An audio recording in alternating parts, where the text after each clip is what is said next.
इस बार चंद्रपुर में ठंड कुछ ज्यादा ही बढ़ गई थी। हवा ऐसी चुभ रही थी मानो बदन में सुइयां चुभो रही हों। कोहरा धीरे धीरे सब कुछ निगलता जा रहा था। रात का सन्नाटा इतना गहरा था कि दिल की धड़कन भी साफ सुनाई देने लगी थी। सब कुछ शांत था, लेकिन उस खामोशी के भीतर एक अजीब सी बेचैनी तैर रही थी। ऐसा लग रहा था जैसे रात खुद कोई खौफनाक कहानी सुनाने वाली हो। हम रोज की तरह दिन भर का काम निपटाकर बरगद वाले पुराने चबूतरे पर जमा थे। आग जल रही थी, लेकिन ठंड फिर भी बदन के आर पार हो रही थी।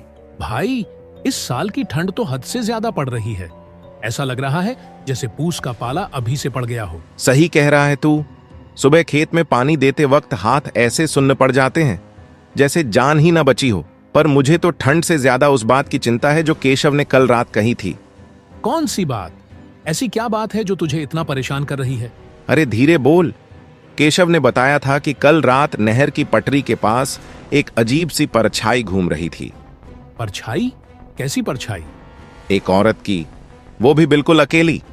केशव तो उसे देखकर बेहोश होते होते बचा। हवा और ठंडी हो गई थी। आग की लपटें भी जैसे सिहरने लगी हों। सब एक दूसरे की तरफ देखने लगे। और देखो यार, इतनी रात हो गई लेकिन मनोहर काका अभी तक नहीं आए। उनके बिना तो चबूतरे की रौनक ही नहीं जमती। तभी धुंध के बीच दूर से एक आकृति उभरती दिखाई दी।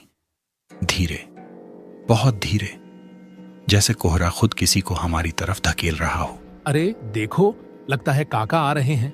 सबकी निगाहें उसी दिशा में टिक गईं। धुंध इतनी घनी थी कि कुछ साफ दिख नहीं रहा था, लेकिन जैसे जैसे आकृति पास आई पहचान में आ गया। वो और कोई नहीं, हमारे गांव के मशहूर किस्सागो मनोहर काका थे। मनोहर काका बिना एक शब्द बोले चबूतरे पर आए। धीरे धीरे चलते हुए आग के बिल्कुल पास बैठ गए।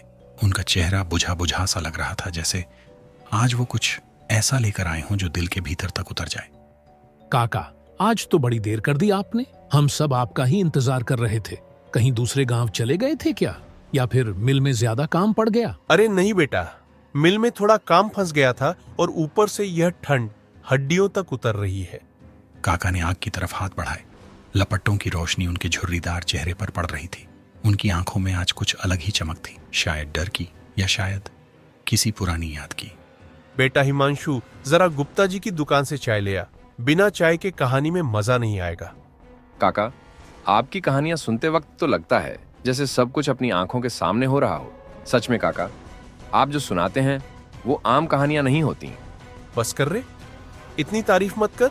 आज जो कहानी मैं तुम लोगों को सुनाने वाला हूँ वो कोई मनगढ़ंत किस्सा नहीं है। उनके शब्द सुनते ही हम सब सीधे होकर बैठ गए। अपनी जिंदगी की घटना है। तब मैं सिर्फ 22 साल का था। और याद रखना, अगर यह कहानी कोई अकेले सुन ले तो उसकी रूह तक कांप जाए। आग की लपटें तेज हो गईं। हवा एक झोंका लेकर आई और ऐसा लगा जैसे अंधेरा हमारे और पास सरक आया हो। ये बात है उस रात की जब मैं रामपुर में एक रिश्तेदार के यहाँ दावत में गया था। हम सब सांस रोके बैठे थे। अब कहानी शुरू हो चुकी थी। मनोहर काका ने आग की तरफ देखा, फिर नजरें उठाकर हम सब की तरफ। उनकी आवाज अब और भी धीमी हो गई। थोड़ा आगे बढ़ा तो मुझे रास्ते में एक छोटी सी चाय की टपरी दिखाई दी। मैं चुपचाप उस दुकान में बैठ गया। सोचा चाय पी लूंगा तो शरीर में थोड़ी गर्माहट आ जाएगी। बाहर बिजली कड़क रही थी, बारिश तेज थी और मन में अजीब सा डर बैठने लगा था। काका ने एक पल रुककर गहरी सांस ली। तभी एक बूढ़ी औरत बिल्कुल मेरे पास आकर खड़ी हो गई। हम सबके शरीर में एक साथ सिहरन दौड़ गई। वो कुछ पल तक बस मुझे घूरती रही। उसकी आंखें अजीब थी, बहुत अजीब। बोली, बेटा एक बात कहूँ, थोड़ा आगे तक छोड़ देगा क्या? रास्ता बहुत सुनसान है, अकेले डर लग रहा है। हवा जैसे और ठंडी हो गई थी। आग की लपटें भी धीमी पड़ गईं। मनोहर काका की आवाज अब और भारी हो गई थी, ऐसी जैसे हर शब्द के साथ वो हमें उस रात में वापस ले जा रहे हों। मैंने उससे पूछा, अम्मा आप किधर जा रही हैं? वो बोली, बेटा खंडहर वाली हवेली के पास जाना है। मैंने कहा, मैं तो बिचपुरी पुल की तरफ जा रहा हूँ। तभी वह बूढ़ी औरत अचानक बोली, वो पुल शायद डूब गया होगा बेटा। बारिश लगातार हो रही है, पानी ऊपर आ गया होगा, डूब गया होगा। हाँ, और फिर उसने कहा, एक और रास्ता है, बबूल का जंगल पड़ेगा, उसी से चलें तो जल्दी पहुंच जाओगे। काका ने गहरी सांस ली। सच कहूँ, ये सुनकर मुझे राहत मिली थी, वरना सोच रहा था इतनी रात में घर कैसे पहुंचूंगा। मैंने चाय खत्म की और उसके साथ चल पड़ा। हवा अचानक तेज हो गई। पास के नीम के पेड़ की डालियां सरसराने लगी। जैसे ही हम उस जंगल वाले रास्ते पर मुड़े, दिल बैठने लगा। चारों तरफ घना अंधेरा, ऊंचे ऊंचे पेड़, हवा में उनकी टहनियां ऐसे हिल रही थी जैसे कोई हमें देख रहा हो। किसी ने खांसने की भी हिम्मत नहीं की। दूर दूर से सियारों की आवाजें आ रही थी। समझ नहीं आ रहा था आवाजें दूर है या बिल्कुल पास। और सबसे अजीब बात, उस बूढ़ी औरत के कदमों की आवाज क्या हुआ काका? बहुत ज्यादा शांत थी, इतनी शांत की डर लगने लगा। मेरे बदन में सिहरन दौड़ गई थी। मुकेश ने अपनी रजाई और कस ली। दिल जोर जोर से धड़क रहा था, लेकिन अब लौट भी नहीं सकता था, बस उसके पीछे पीछे चलता जा रहा था। तभी अचानक बारिश और तेज हो गई। हवा ने आग को झटका दिया, चिंगारियां उड़ने लगी। वो बूढ़ी औरत रुक गई और बोली, बेटा बस 2 कदम और मेरा घर आ गया। मनोहर काका की आवाज अब कांप रही थी। आग की लपटें तेज थीं, लेकिन ठंड किसी के बदन से कम नहीं हो रही थी। हम मुश्किल से 2 कदम ही चले होंगे और सामने एक घर दिखाई दे दिया। इतनी जल्दी? हाँ, यही बात मुझे भी अजीब लगी थी। चारों तरफ घना जंगल, दूर दूर तक कोई और घर नहीं, और बीच जंगल में एक अकेला घर। मैंने उससे पूछा, अम्मा आप यहाँ अकेली रहती हैं? वो बोली, मैं यहीं रहती हूँ। मैंने फिर पूछा, आप इतनी रात को कहाँ 10 बजे? वो बोली, अपनी बेटी के घर से। काका ने सिर हिलाया। उस पल मुझे कुछ ठीक नहीं लगा। कौन सी बेटी अपनी बूढ़ी माँ को इतनी रात अकेले भेज देती है? तभी आसमान में जोर की बिजली कड़की। हम सब चौंक पड़े। और उसी पल कहीं से एक औरत के चीखने की आवाज आई। चीख? हाँ, बिल्कुल साफ, जैसे कोई मदद मांग रहा हो। मैंने घबरा कर पूछा, अम्मा आपके घर में और कोई है क्या? वो बोली, नहीं बेटा, इस पूरे जंगल में सिर्फ मैं ही रहती हूँ। हवा अचानक सन्नाटे में बदल गई। मेरा दिल जोर से धड़कने लगा, क्योंकि जब हम यहाँ आए थे मैंने साफ देखा था इस घर के अलावा आसपास कोई और घर नहीं था। फिर अचानक काका रुक गए। कुछ पल तक चुप रहे। मेरी आंखों के सामने एक लंबा झुका हुआ साया तेजी से सरकता हुआ निकल गया। किसी की सांस अटक गई।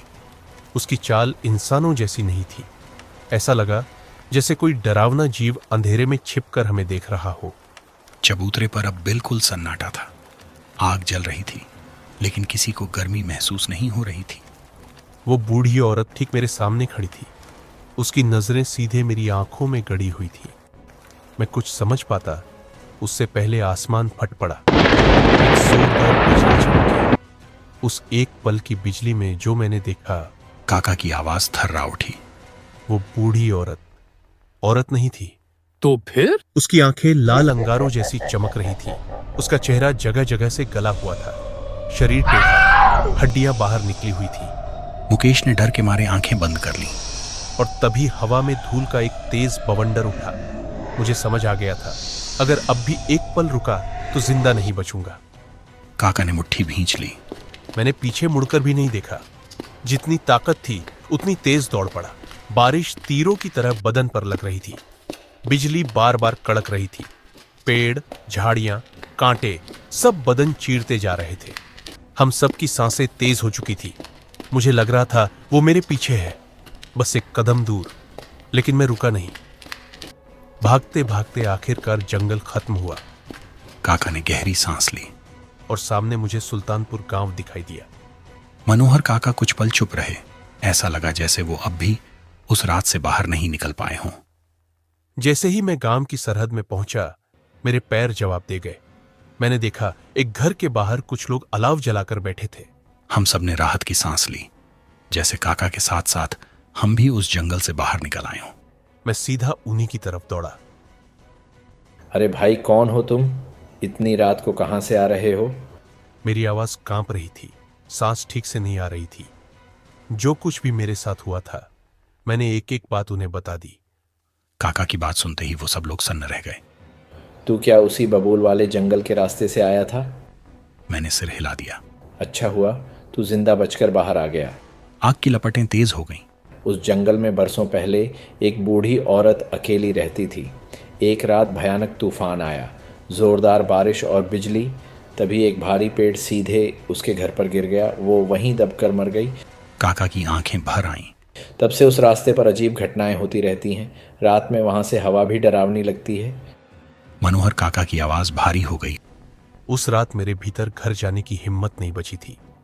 एक आदमी ने मेरे लिए वहीं सोने का इंतजाम कर दिया। आग बुझने लगी थी। चारपाई पर लेटा तो था, लेकिन आंखों में नींद नहीं थी। वो चेहरा, वो लाल आंखें बार बार आंखों के सामने आ रही थी। पूरी रात डर मेरे भीतर जागता रहा। हवा एक तेज झोंका लेकर आई।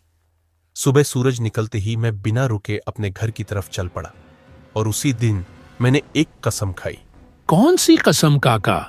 कि जिंदगी में कभी भी शॉर्टकट नहीं लूंगा। घर जल्दी पहुंचने की जल्दबाजी उस रात मेरी सबसे बड़ी गलती बन गई थी। चबूतरे पर गहरा सन्नाटा छा गया। काका, ऐसा लग रहा है जैसे सब कुछ मेरी आंखों के सामने हो रहा हो। मनोहर काका उठे, आग की तरफ देखा। याद रखना बेटा, अगर कभी सुनसान जगह या जंगल के रास्ते में कोई मदद मांगे तो बिना सोचे कदम मत बढ़ाना, क्योंकि वहां यह समझना आसान नहीं होता कि कौन इंसान है और कौन नहीं।